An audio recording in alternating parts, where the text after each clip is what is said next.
Figura e Arben Taravarit është bërë tabel qiqjeje, në të cilën shfryhen eksponent dhe zyrtarët e Vlenit, pasi ky i fundit vendosi që në zgjedhje lokale ASH-ja të dalë me lista të veçanta dhe jo së bashku me Vlenin. Kreu i Alternative Zeqiria Ibrahimi është njëri nga ata që ka reaguar kundër Taravarit, duke ja rikujtuar se nuk mund që edhe të bashkëpunoj me BDI-n edhe të mbetet në qeveri. Sipas Ibrahimit, kjo është e pamundur.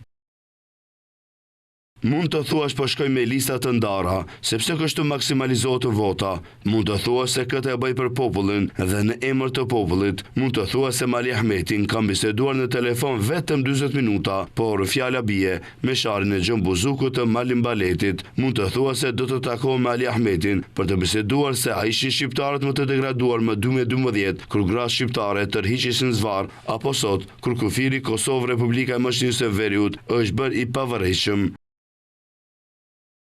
Dhe mund t'i thuash vetës se njerëzit po më besojnë në krejt këtë fjali, vetëm një lexim është i sakt, e bëra këtë, jo se nuk e desha Vlenin, por se këtë më kërkoi Ali Ahmeti dhe BDI-ja.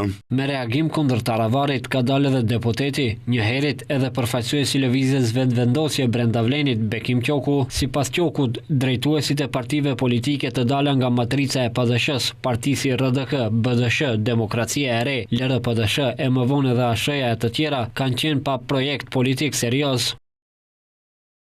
Kanë vepruar si pa kokë. Partitë e tyre ata i themeluan si reagim dhe pakënësi nga mënyra autoritare se si Menduthaçi e drejtonte partinë, por jashtë kësaj, asnjëri nuk diti t'i udhëheqë shqiptarët të ndryshe me çka parashe marrëveshja Kornizë Ohrit. Nuk i dha mbinshëm përgjigje pyetjes ku o vadis shqiptarët e Mështinisë së Veriut. Kjo rrugë pacak historik, kjo qasje pa orientim teorik, detyrimisht i reduktoi këta parti dhe drejtues partish në politikbërje taktike, konjunkturale dhe gjithmonë pragmatike në kuptimin më negativ të kësaj fjale. Koncepti politikës për ta u shndrua në tesk pazar. Për akuzat dhe vrerin e hedhur mbi të foli vetë Arben Taravari. Sipas tij, këto reagime do të ndalen pas ndoshta më së gjati një jave, pasi sipas tij, eksponentë e Vlenit janë të nervozuar. Pavarësisht akuzave, Taravari përsëri nuk e përjashtoi mundësinë e një bashkëpunimi me Vlenin në zgjedhjet lokale.